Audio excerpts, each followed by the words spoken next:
আসসালামু আলাইকুম। অনুপাত সম্পর্কিত ধারাবাহিক ভিডিওর আজকের ভিডিওটা হচ্ছে তৃতীয় নাম্বার ভিডিও।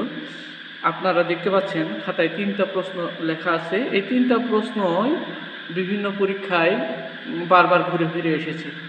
আপনারা যদি এটা ভালো করে বুঝেন তাহলে বিভিন্ন পরীক্ষায়, চাকরি পরীক্ষায় এগুলোর অ্যান্সার সহজেই দিতে পারবেন। এই অ্যান্সারগুলো আমরা খুব সহজে কত দ্রুত তাড়াতাড়ি দিতে পারি সেটা নিয়ে আজকে আমি আপনাদের সামনে কথা বলবো। দেখেন এখানে লেখা আছে কিছু টাকা লাবিব, শামীম ও সিয়ামের মধ্যে 5:4:2 অনুপাতে ভাগ করে দেওয়া হলে সিয়াম 120 টাকা পেলে লাবিব অথবা শামীম কত টাকা পাবে? এটা হচ্ছে প্রশ্ন। এই প্রশ্নটা আমরা সহজে কিভাবে করব?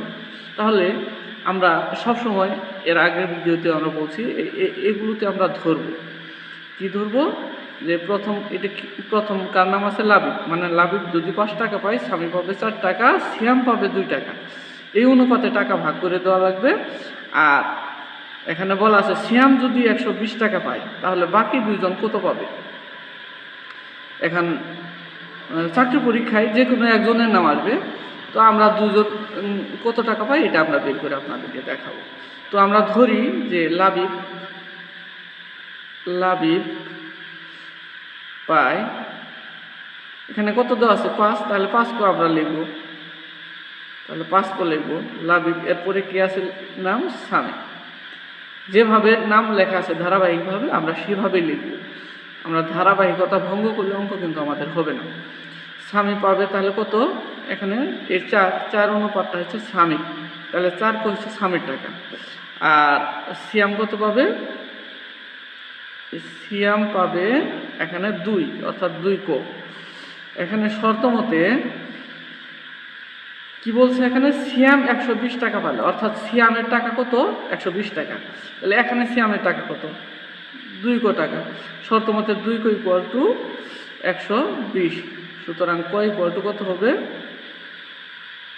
120/2। আমরা জানি বাম দিক থেকে যখন আমরা কোনো সংখ্যাকে ডান দিকে নিয়ে আসবো, গুণ অবস্থায় থাকলে ভাগ হবে, ভাগ অবস্থায় থাকলে গুণ হবে, যোগ থাকলে বিয়োগ হবে, বিয়োগ থাকলে যোগ হবে, এটা আমরা জানি।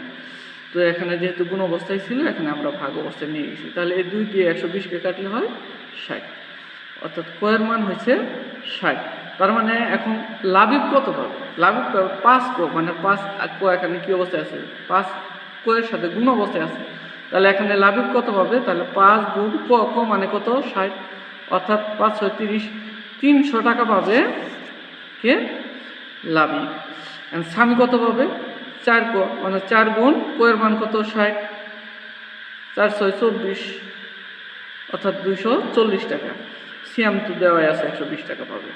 তো এমসিকিউ এর মধ্যে দেখব কার টাকা চেয়েছে। যদি স্বামীর টাকা চায় তাহলে স্বামীর টাকা লিখবো আমরা 240 টাকা। যদি লাবিবের টাকা চায় তাহলে লাবিবের টাকা লিখবো 30 টাকা।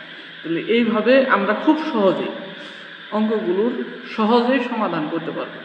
এটা হচ্ছে বেসিক। এই বেসিকগুলো যদি আমাদের জানা থাকে তাহলেই আমরা সহজে অঙ্ক করতে পারবো। আর যদি বেসিক না জানা থাকে তাহলে কিন্তু আমরা অঙ্কগুলো করতে পারবো না। তো আমরা পরীক্ষার খাতায় আমি যখন এই অঙ্কটা বুঝবো, তাহলে পরীক্ষার খাতায় কীভাবে অঙ্ক করবো এত কিছু লেখার দরকার নেই। তো আমি মনে মনে ধরবো যে লাবিব পাবে 5 কো, সিয়াম পাবে 4 কো, আর স্বামী পাবে 4 কো, আর সিয়াম পাবে 2 কো। এখানে সিয়ামের টাকা দেওয়া আছে। সুতরাং আমি পরীক্ষার হলে প্রশ্নের মধ্যে আমি কীভাবে লিখবো?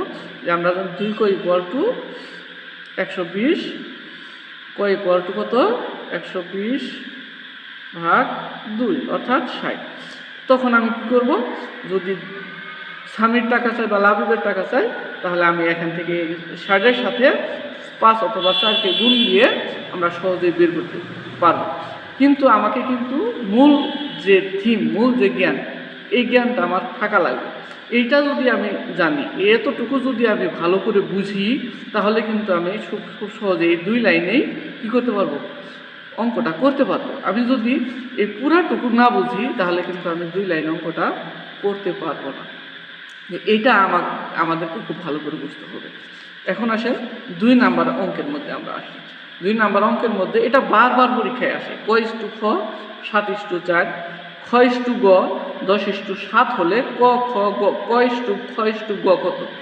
এটা কিন্তু বারবার পরীক্ষার মধ্যে আসে। তাহলে এটার একটা সহজ সমাধান হচ্ছে, আমরা লিখি এখানে ক/খ কত দেওয়া আছে 4:7। আমরা লিখলাম 4:7। আমরা নিচে লিখি খ/গ কত গ কত দেওয়া আছে 10:7 10:7 এটা দেওয়া আছে। তাহলে ক খ গ কত হবে সুতরাং ক/খ/গ এটা কত হবে? এটার সহজ একটা সূত্র আছে, সেটা কি আপনারা এই দুইটার মধ্যে এইভাবে দাগ দিবেন, বড়টা দাগ দিয়ে এই খ আর খ যেটা মিলবে সেখানে আপনারা কি করবেন, এরকম একটা দাগ দিবেন। অর্থাৎ এন এর দাগ আছে যেটা, সেটা না হয়ে উল্টা হবে। এরকম হলে কি হয়, আমি কি করব, কর সাথে খ গুণ করব। কর সাথে খ, ক মানে কত 4, খ মানে কত এখানে 10, তাহলে গুণ করলে কত হয় 40। এটা হলো ক। এখানে খ কত, এখন এই জায়গা থেকে এই জায়গায় দাগ দেওয়া আছে, তার মানে কি এটা গুণ করব, তার মানে এইটা আর এইটা গুণ করব। কত 7×10=70 আমি দিব। তাহলে এখন কোনটা? এটা। অর্থাৎ খ আর গ গুণ করব, 7 সাথে 49, অর্থাৎ ক/খ/গ হবে এত। এটা আমাদের খেয়াল রাখতে হবে, এটা পরীক্ষার মধ্যে বারবার আসে। এবং এটা জানা থাকলে আরও অনেক সমস্যার সমাধান আমরা করতে পারবো। যেমন পরের অঙ্কে আমরা আসি, ক খ লেখা নাই কিন্তু নাম লেখা আছে, আপনারা দেখেন বলছে সীমা ও লিমার আয়ের অনুপাত হচ্ছে 5:7। আবার লিমা ও মিমের আয়ের অনুপাত হচ্ছে 4:5। এখানে সীমার আয় যদি 120 টাকা হয়, লিমার অথবা মিমের আয় কত? পরীক্ষার মধ্যে যে কোনো একটা আসবে। এই অঙ্কটা আপনারা কিভাবে করবেন? তো এইটার জন্য আমাকে এখানে কয়জন লোক আছে এটা আমাকে দেখতে হবে।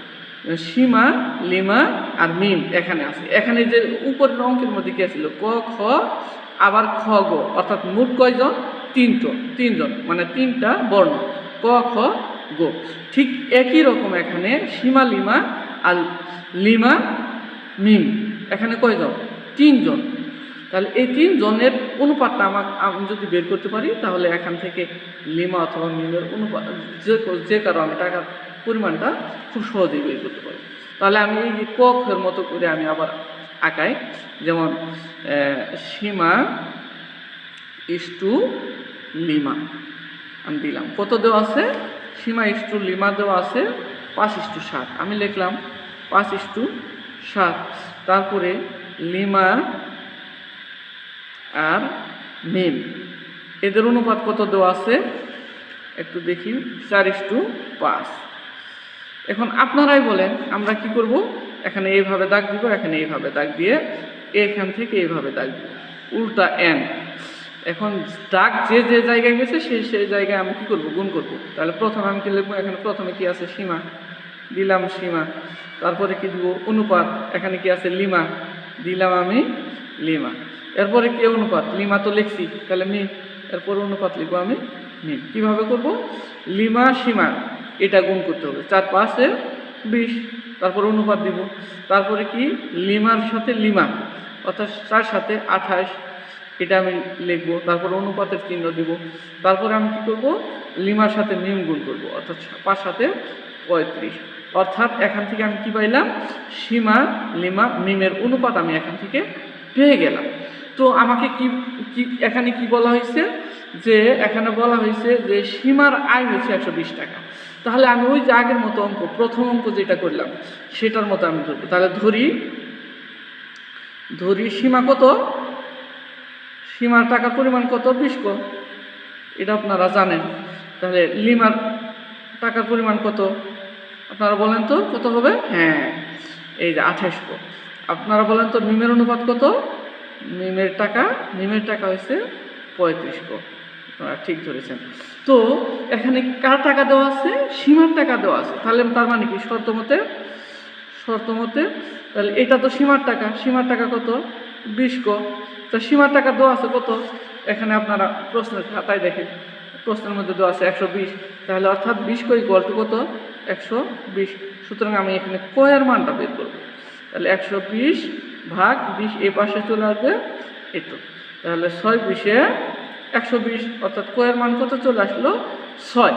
এখন পরীক্ষার খাতায় যার টাকায় থাকুক না কেন, এখন যেহেতু সীমার টাকা আছে তাহলে লিমা অথবা মিমের টাকা চাবে। এখন যদি লিমার টাকা চায় তাহলে আমি এই 6-এর সাথে কত গুণ করব, এই 6-এর সাথে 28কে গুণ করব, অর্থাৎ 28 গুণ 6 যা হবে এটাই হচ্ছে লিমার টাকা। আবার মিমের টাকা, মিমের টাকা যদি আমি পেতে চাই তাহলে 35-এর সাথে অবশ্য আমাকে 6 গুণ করতে হবে, কারণ কয়ের মান আমরা পেলাম 6। তাহলে যা হবে সেটা হচ্ছে কিসের টাকা, মিমের টাকা। সুতরাং এভাবে আমরা অনুপাতের অঙ্কগুলো খুব সহজেই করতে পারব। তবে শর্ত হচ্ছে এই অঙ্কটার মূল থিম আমাকে বুঝতে হবে। অঙ্কটার মূল থিম যদি আমরা বুঝি তাহলে এই অনুপাতের অঙ্ক করা একেবারে সহজ, যেটা আপনারা দেখলেন। তো আজ পর্যন্তই।